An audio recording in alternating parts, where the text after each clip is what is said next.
अस्सलाम वालेकुम दोस्तों, कैसे हैं आप सब।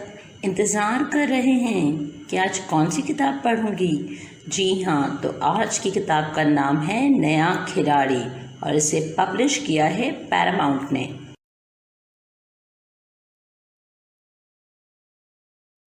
छक्का! आली बल्ले को लहराता हुआ चीखा। लेकिन ये क्या! सब बच्चे से खा जाने वाली नज़रों से घूर रहे थे। गेंद साथ वालों के घर चली गई थी। मैं गेंद ले आऊं? आली ने पूछा।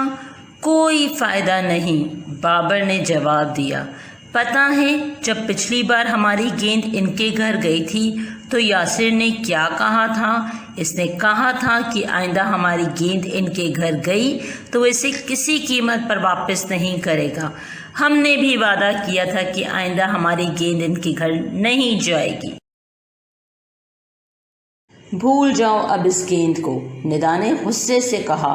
सब बच्चे उदास होकर बैठ गए। आली और निदा के घर के बाएं जानिब बाबर का घर था और दाएं जानिब अब्बास साहब का, जो कि नए नए आए थे। इनका बाकी महल्ले वालों के साथ ज़्यादा मेल जोल नहीं था। एक दो बार जब बच्चों की गेंद इनके घर गई तो इनके बेटे यासिर ने इन्हें बुरी तरह डांटा था और गेंद वापस करने से इनकार कर दिया था।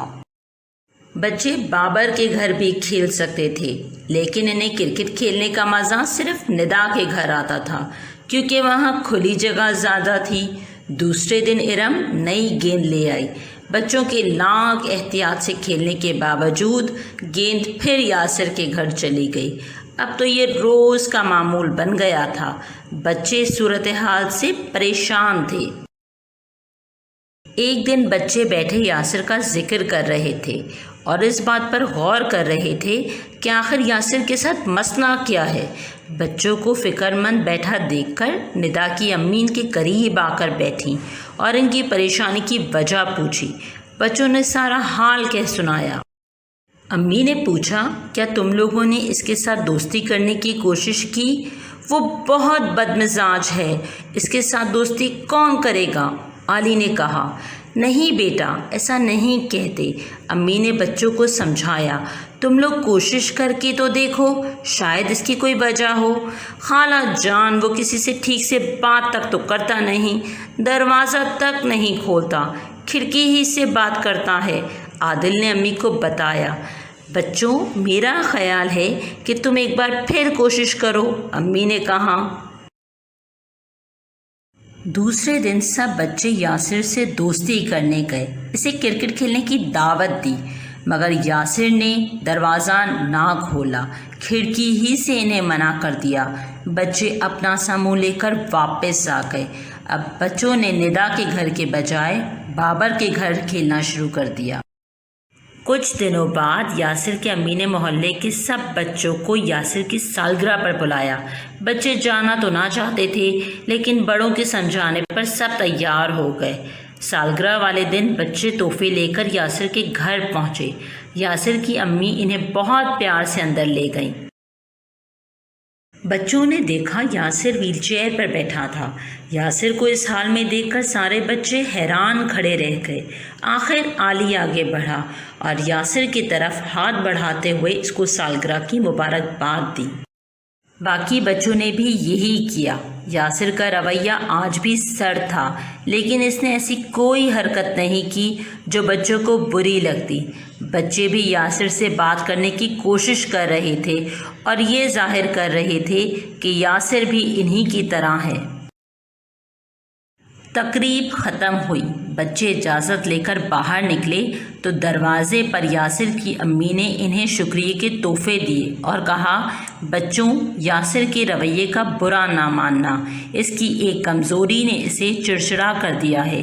इसे तुम सब की ज़रूरत है ताकि वो एक आम बच्चे की तरह ज़िंदगी गुजार सके और अपनी इस कमज़ोरी को कबूल कर ले।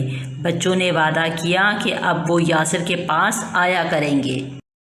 अब वो यासिर के सर्द रवैये के बावजूद कभी कभी इसके घर चले जाते, इसे अपने स्कूल के किस्से सुनाते, वो इसे भी अपने साथ खेलने की दावत देते, लेकिन इस बात को यासिर टाल जाता।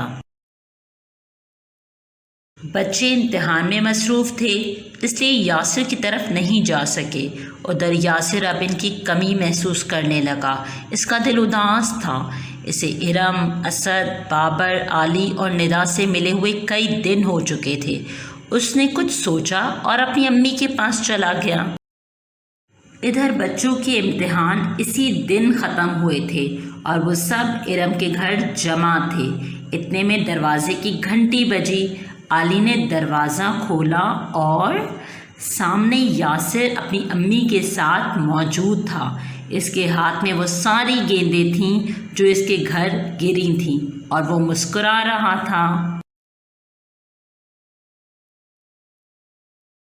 کہانی نگر کی یہ کہانی بہت دلچسپ اور سبق آموز تھی۔ سبق کیا تھا یہ آپ مجھ سے بہتر سمجھ گئے ہوں گے۔ ہمیں معاشرے کے ہر فرد کو اپنے ساتھ لے کر چلنا ہے۔ سب کو اللہ تعالیٰ نے بنایا ہے اور سب کو بہت ساری خوبیوں سے نوازا ہے۔ تو آئندہ ملیں گے اگلی کہانی کے ساتھ۔ اپنا خیال رکھیے گا۔ اللہ حافظ۔